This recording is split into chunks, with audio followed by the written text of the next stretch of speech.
Morning peeps, good morning everyone, how's everyone doing? Hopefully you guys are all doing well. Don't forget, if you're new to the channel, like, share, subscribe. Alright, let's talk about what we saw last night. Zhieli Zhang beating Joyce again, this time stopping him in the third round. That right hand that Zhieli Zhang landed to end proceedings, I mean, I have absolutely no idea how Joyce got up. Honestly, as soon as that landed, I thought that Joyce was flatlined. I was thinking, why is the ref counting?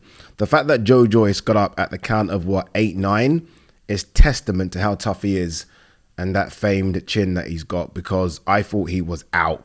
Because that was all of Zhieli Zhang, what is he, 21 stone, 20 stone? He literally corked all of his body into that punch. Like, so literally he put every single ounce of power into that shot. And as soon as it landed, I knew that was that. But when Joyce started to get up, I was like, what the fuck is going on? That there is ending any heavyweight fight. Any. I mean, I know we like to dine out on Tyson Fury's recovery powers, but I think that flatlines him as well. I think that punch had absolutely everything on it. But look, well done to Zhieli Zhang. I mean, you can see from the very first round, literally the very first minute, how this fight was going to play out. Like the very first minute, I remember watching and thinking, all right, cool, this is going to be Zhieli Zhang's. I didn't know when. Obviously, I did my prediction video and I said round 6. I knew it was coming. You could just see it coming. I mean, he started landing immediately. And I was thinking, okay, clearly Joyce hasn't learned from the first fight.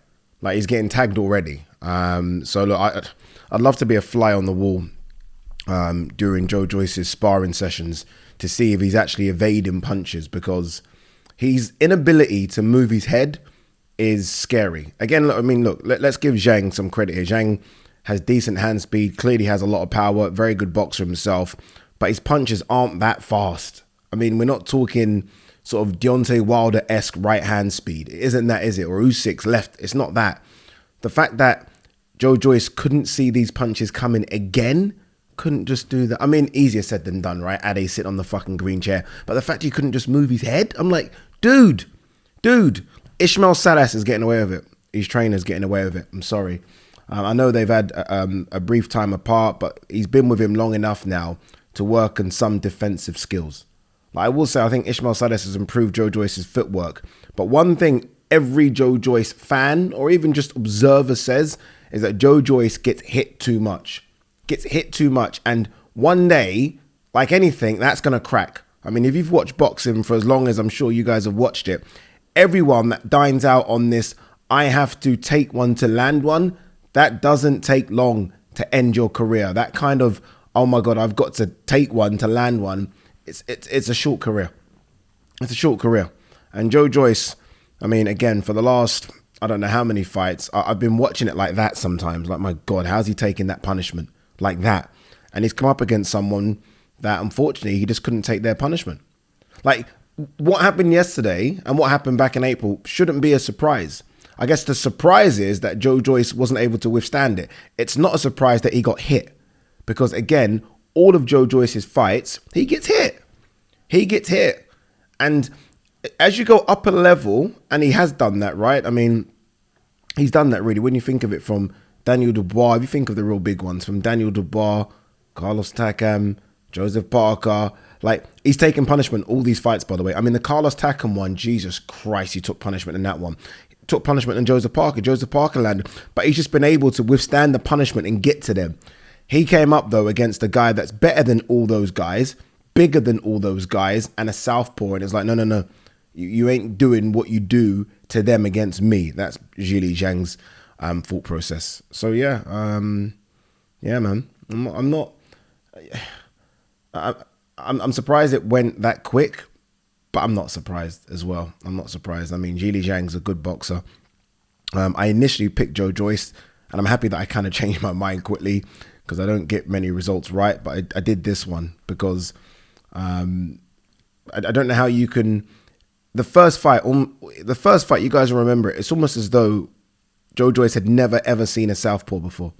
So I don't know how you correct that in the second fight. And then for them to come in 30 pounds heavier, what are they going to try and do? Bully Zhieli Zhang? Put Zhieli Zhang, for someone that is so big, he carries that weight so well. Like, he's quite light on his feet, always on his tiptoes. Like, he's a very good boxer, Zhieli Zhang. He needs to get a lot of credit. I'm going to do a separate video about this, but for me, he cracks the top four. Whether AJ or Wilder come out, one of those guys has to come out to make way for Zhieli Zhang, because Hrgović was hyped a lot prior to that Zhang fight. Hrgović was hyped a lot, and again, I know some people like said, "Ade, he didn't win that fight." He fucking did win that fight. He won that fight. I don't care what the record books say. He won that fight. So he beat one top 10 hyped fighter in Hrgović, beat him for me, and then I mean, guys, you know the hype around Joe Joyce prior to that Zhieli Zhang fight was through the roof. Joe Joyce was going to beat up Usyk. Joe Joyce was going to beat up AJ. Joe Joyce was going to be the one to beat up Fury. Zhang beat him. And then other people then started saying, okay, yeah, but Joe Joyce looked a bit off. He came in a bit light. You know, something wasn't right. Okay, let's do it again then. Something wasn't right. Let's do it again. Fucked him up again. I'm sorry, that guy's a top 4 heavyweight. He's good. Good hands. Again, that punch yesterday to end it. Remember, he's a southpaw. So his power hands, he's left. That right hook basically was like an orthodox right hook. Like it had everything in it. That motherfucker threw that with mean intentions. No. That guy can fight. I don't know about what next for Joe Joyce. I mean, I'm gonna have to think about that. Joe Joyce, that's two heavy defeats. He's taken a lot. Joe, it's not just the punishment he's taken in those fights. It's the punishment he's taken in all these fights. It's a lot. So maybe he chills until mid-2024. I did have a little go about Ismail Salas. I don't know if it's too late to change trainer now. If I'm honest with you, what is he, 38, 39? He's only got a couple of fights left, 3, 4 maybe. I don't know if there's any point. I mean, I don't think there is no trainer out there. I mean, you couldn't even bring Emmanuel Stewart back, who's going to change what you see with Joe Joyce. That style is his style. So maybe you just stick with Ismail Salas. But I'm not having the retirement talk. Some people said, I think I saw Paul Smith say that maybe he should call it a day because, you know, he can't take a punch anymore. He can. Zhang just hits harder than most people walking this earth. He can take a punch still. So yeah, maybe, you know, they just have a look and you build him up again. You build him up. I mean, there will be some that are like, why did they take the rematch? I'm in that camp. From what I saw in the first fight, I couldn't see a way he could win the second fight. And like, if there was a world title on the line, I understand why you take the rematch because you want to try and get your belts back. There wasn't a world title on the line. Yes, maybe there was a mandatory spot or an eliminator spot, but there wasn't a world title. So maybe there'll be people that are asked those questions, but I don't know. I'm not sure. As for Zhang, fuck. Look, you call that Fury. Fury ain't fighting him. Fury ain't fighting Zhang. He's just not. I don't know what you do with Zhang. I hope for Frank Warren's sake that he's got dibs on him. Like, hopefully Frank has secured him to like some sort of 3 or 4 fight contract. If he has, then I mean there are a number of heavyweights that will fight Zhang. I don't know if it's a money fight fighting Zhang. There's been a lot of talk about Zhang's star power in China. If that is true, maybe you can somehow get over there and do something. But he's a dangerous man. He's a dangerous, confident man. One thing that I've always felt was lacking with him, and I think we saw it way back when he fought Jerry Forrest, was his stamina. That seems to have improved now. He's very patient. Like, he's not trying to throw 3 or 4 punch combinations to get you out of there. When there's an opening, he takes his opening, and he takes it very well, doesn't he? But he's not rushing his work. And he's intimidating because he's so big. He's so fucking big. What was it again? What was his weight? What was it? 287? Was that what it was? 287? That's fucking intimidating, man. But yeah, we'll see what happens with both. Again, I'll do more reaction videos to it. What next for Joyce? What next for Zhang? Top 4 as well for Zhang. I think so. But yeah, again, and I'll end on this before we talk about other things quickly. You can't take that kind of punishment in the heavyweight division and it not catch up to you. I'm sorry, you can't. I mean, in the lighter divisions, it catches up to everyone. I've been watching the sport long enough. People that take that kind of punishment, eventually it catches up to you. The head is not supposed to be hit that hard, let alone by guys that walk around 17, 18, 19, 20 stone. And Joe Joyce has taken too much punishment. Someone was going to get to him, and Zhieli Zhang got to him. It's just that simple. Well done to Yard. Yard is back. Frank Warren said that he wants to set him up against Dan Aziz or Boatsi winner. I've heard this so many times. I've heard that Boatsy thing so many times. I'm bored of talking about it.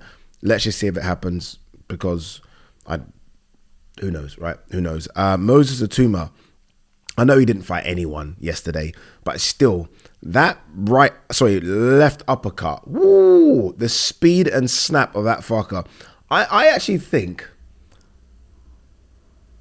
it's a bit, I don't know, because I heard about Moses Atuma when he sparred AJ when he was 17. Not trying to say he caused AJ problems, but I heard it was a good spar. I think Moses Atuma, I wouldn't be afraid to chuck Moses Atuma in with any of Wardley, David Adeleye, all those guys. I wouldn't be afraid of chucking him in with him. I know it's early, but I just know I see special. I see special, and I just wouldn't be afraid of chucking him in. There was a fight card DAZN put on in America. Hitchens, Zepeda was the main event. Hitchens dominated Zepeda over 12 rounds. Let's see.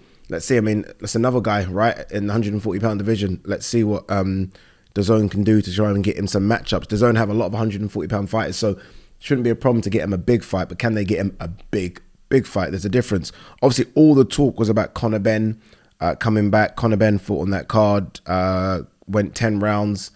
I haven't seen the fight. Obviously, it was 154 pounds. The hope is, obviously, that he fights Eubank. That's what they're looking at. So there was no point in him trying to come back at 147. Look, there's been so much discussion about the right and wrong of this. The wrong, obviously, look, there's still an issue with the British Boxing Board of Control and UCAD that needs to be ironed out. Chris Mannix asked him that question post-fight. And if you want the Eubank fight over here, and that's the only place where this fight is big, I mean, yes, it will generate money in the Saudis, but there's clearly an issue with making fights in Saudi right now. Then he needs to sort out this situation. He needs to sort it out.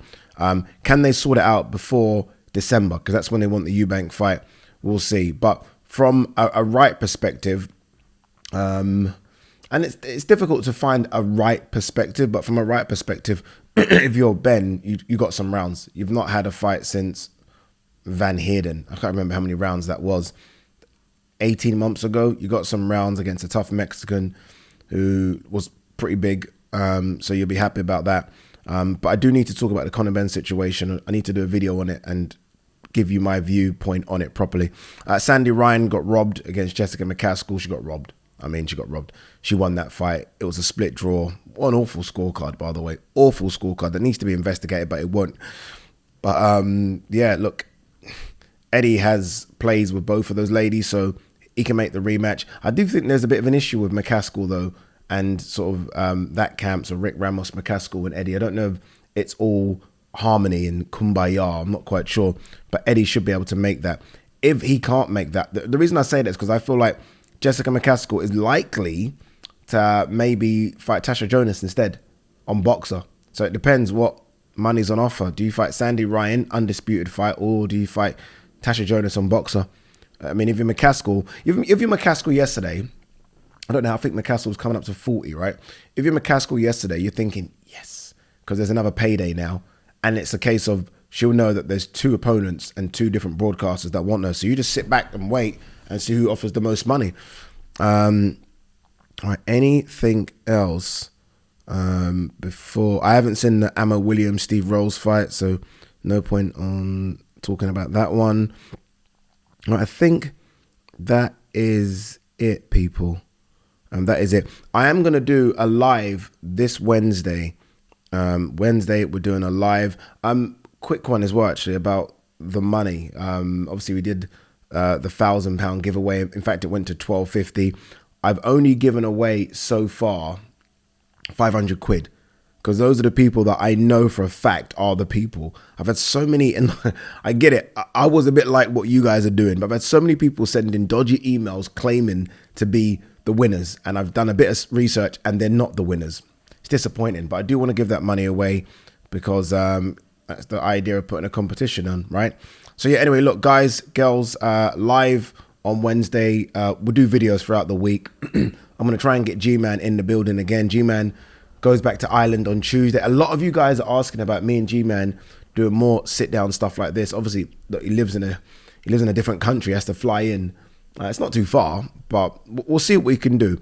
If I can get a sponsor on board, and I am speaking to a couple of sponsors that will be able to pay for G-Man to get here, then yeah, me and G-Man can do weekly stuff. But for now, I can only do stuff when he's in the country. All right, guys, girls,